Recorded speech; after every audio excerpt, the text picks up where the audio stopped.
नमस्कार।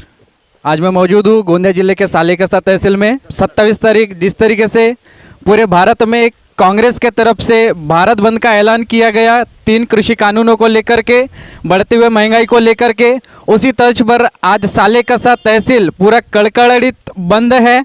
मेरे साथ में कांग्रेस के माजी मंत्री भरत भाऊ बैकार है। आइए जानते हैं कि किन मुद्दों को लेकर के आज उन्होंने तहसील को बंद किया और देश को बंद किया। आज हम देख रहे हैं किसानों का आंदोलन पंजाब, हरियाणा, उत्तर प्रदेश से लेकर पूरे हिंदुस्तान के अंदर में एक प्रकार से इस आंदोलन लेकर हाहाकार मचा हुआ है। केंद्र शासन किसी प्रकार से उस तरफ ध्यान नहीं दे रही है और किसानों को हित में कोई बात करने की बात नहीं हो रही है। प्रमुख बात यह है कि उनके एक मेन मांग जो है कि मिनिमम सपोर्ट प्राइस किसानों को मिलना चाहिए और उसको कानून के दायरे में लाना चाहिए। ये बहुत बड़ा भारी काम नहीं है सेंट्रल गवर्नमेंट के लिए, लेकिन एक छोटी सी मांग को आज मानने को तैयार नहीं है। इसके पीछे एक बहुत बड़ा षड्यंत्र दिखता है कि आने वाले दिनों के अंदर में किसानों का जो अनाज है ये बहुत कम रेट में गिरेगा। शुरुआत के अंदर में जितने भांडवलदार लोग हैं वो उसको रेट देंगे ज़रूर, लेकिन साल 2 साल के बाद में, जैसे कि आज बिहार और उत्तर प्रदेश के अंदर में 900 से 1200 रुपये क्विंटल धान का भाव आज चल रहा है और वहाँ का धान महाराष्ट्र में आ रहा है और यहाँ पे अपने दूसरे हिसाब से यहाँ पे उसका व्यापार हो रहा है। इस प्रकार से पूरे देश की हालत ख़राब होने वाली है। मेरा मेन मुद्दा यह है कि आज ऐसा एक आंदोलन जो आज 11-12 महीने चल रहा है, मैं दुनिया के किसी देश के अंदर में इतना बड़ा आंदोलन नहीं चला है। आज एक ऐतिहासिक आंदोलन इस देश के अंदर चला, उसके बाद भी सरकार नहीं जाग रही है। ये सरकार की बहुत बड़ी कमजोरी है, जिसके अंदर हरियाणा के मुख्यमंत्री जो विशेष रूप से उनको अब हरियाणा के अंदर में तुम्हारे टिकैत साहब को डाकू की उपाधि ले रहे हैं, कहीं चोर बोल रहे हैं, कहीं नक्सलवादी बोल रहे हैं, कहीं उग्रवादी बोल रहे हैं। इस प्रकार से जो गलत आरोप लगा रहे हैं, विदेशों से फंडिंग आ रहा है, इस प्रकार की बात कर रहे हैं। ये सारा का सारा आरोप लगा के इस आंदोलन को नेस्त नाबूद करने का उनका बहुत बड़ा षड्यंत्र है और पूंजीवादी लोगों को और उनकी पूंजी बढ़े। जैसे कि आज हम सुनते हैं, पढ़ते हैं कि देश अर्थव्यवस्था में नीचे हैं, लेकिन अंबानी और अदानी की जो आज पूंजी बढ़ रही है, इसके पीछे कौन सा राज है, क्या है, ये सरकार इस पर ध्यान देना चाहिए और किसानों की जो मांग है ये मान्य करना चाहिए। ये हमारा मुख्य निवेदन है। ये थे भरत भाऊ बैकार। मेरे साथ में पूर्व जिला अध्यक्ष बाबा कटरे जी है। उनसे मेरा एक सवाल है कि आपके इस आंदोलन से क्या लगता है कि केंद्र की सरकार को घुटने टेकने पड़ेंगे? देखिए, हमारी जो कांग्रेस पार्टी है, जो ऑल इंडिया में आज हम संघर्ष कर रहे हैं और इसका नतीजा हमको निश्चित फ़ायदा मिलने वाला है।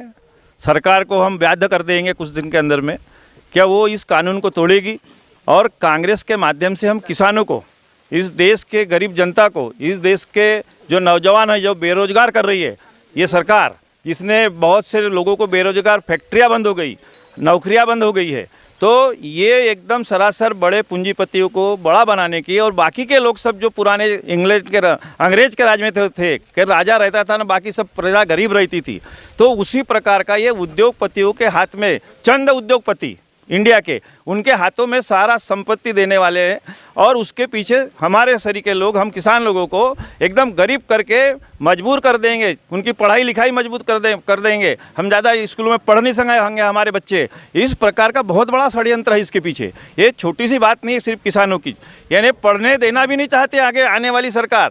हमको आदिवासी है, एससी है, एसटी है, ओबीसी का बहुत बड़ा मुद्दा आज पूरे देश में अंदर में छाया है। 51-52% हमारे ओबीसी है, उसको मानने को तैयार नहीं है। कल केंद्र के सरकार ने कोर्ट में जवाब दी कि हम ओबीसी की जनगणना नहीं करेंगे। 2 टूक जवाब में कल के इसमें दिया है, सुप्रीम कोर्ट में उन्होंने दिया कि हम ओबीसी की जनगणना नहीं होने देंगे। सर, मेरा सवाल ये था कि जिस तरीके से आप आंदोलन कर रहे हैं, तो क्या लगता है आपके कांग्रेस के देश बंद से केंद्र की सरकार अपने घुटने टेक देगी, अपने फैसले वापस ले लेगी? हमारा कहना है ना, हमारा जो अभी नेतृत्व है, हमारे महाराष्ट्र का नेतृत्व नाना भाऊ के माध्यम से जो हमने एक बहुत बड़ा खड़ा किए हैं, ऐसे ऑल इंडिया में हमारे राहुल जी गांधी के नेतृत्व में और सोनिया जी गांधी के नेतृत्व में जो कांग्रेस है, जो यूपीए सरकार में 14 साल में मनमोहन जी ने एक अच्छी अर्थव्यवस्था जब बिगड़ गई थी सारे वर्ल्ड की, तो उसमें एक उन्होंने संभाला। ऐसे हमारे इस अंदर कांग्रेस के लोग हैं और जो समझते हैं कि इस देश को आगे बढ़ाने के लिए क्या करना है, और इसीलिए हमारा जो कांग्रेस का पक्ष है ऑल इंडिया में, इससे भी बड़े बड़े मोर्चे हम करने वाले हैं, इसके भी और आगे जाएंगे, हम रोड पे आएंगे। जिस तरीके से पिछले 1.5 सालों में लॉकडाउन के चक्कर में व्यापारी उनके दुकानें बंद रही, आज कुछ लोग नाराज है इस मोर्चे को लेकर के। हमारे साथ में तालुका अध्यक्ष है, जानते हैं कि उनको ये कैसे सांत्वना देंगे। आज जो कांग्रेस प्रदेश कांग्रेस के आदेश के हिसाब से तालुका कांग्रेस यहाँ जो प्रदर्शन करने जा रही है, यहाँ आम समस्या है और उस समस्या में जो व्यापारी है, व्यापारी वर्ग भी उसी के आधार पे है और उनको कोई बाध्य नहीं किया गया बंद करने के लिए। उन्होंने स्वखुशी से अपने दुकानें बंद की है और भारत बंद में उनका 100% सहयोग है और उनका समर्थन, खुला समर्थन दिया है उन्होंने। ऐसा कोई बाध्य करके कोई ये काम नहीं करते हैं। जीएसटी के माध्यम से आज लोग भी, व्यापारी लोग भी नाराज है। आज जो ये सरकार की जो कार्य प्रणाली है, आज सरकार जिस ओर जा रहा है 1942 में देख लीजिए, आज जिस ओर गुलामी की ओर जो देश आज जा रहा है वो 1942 का ये दोहराने की बात है। उस समय भी कांग्रेस ने ही अपना पुढाकार लेके जैसा आंदोलन किया था और भारत देश को आज़ाद किया था, वैसे ही भारतीय जनता पार्टी से देश आज़ाद होएगा ही और उनको करना पड़ेगा। कुल मिलाकर के आपका बोलना है कि देश का मुख्य आधार स्तंभ किसान है, और किसान है तो देश है, किसान है तो व्यापारी है, किसान है तो व्यवसाय है। बिल्कुल, आज पूरा देश, पूरा जग किसानों के स्तर पे खड़ा हुआ है। आज किसान जग का पालनहार है। आज उसकी जो अवदशा की है इस सरकार ने, आज दिल्ली में देखो 11 महीने हो चुके हैं, किसानों की जो हालत कर दी इस सरकार ने। ये पहली सरकार है जिस तरह से किसानों का कितना बड़ा अपमान कर रही है, तो ये तो भोगना पड़ेगा ही उनको और उसके लिए हम बाध्य करेंगे।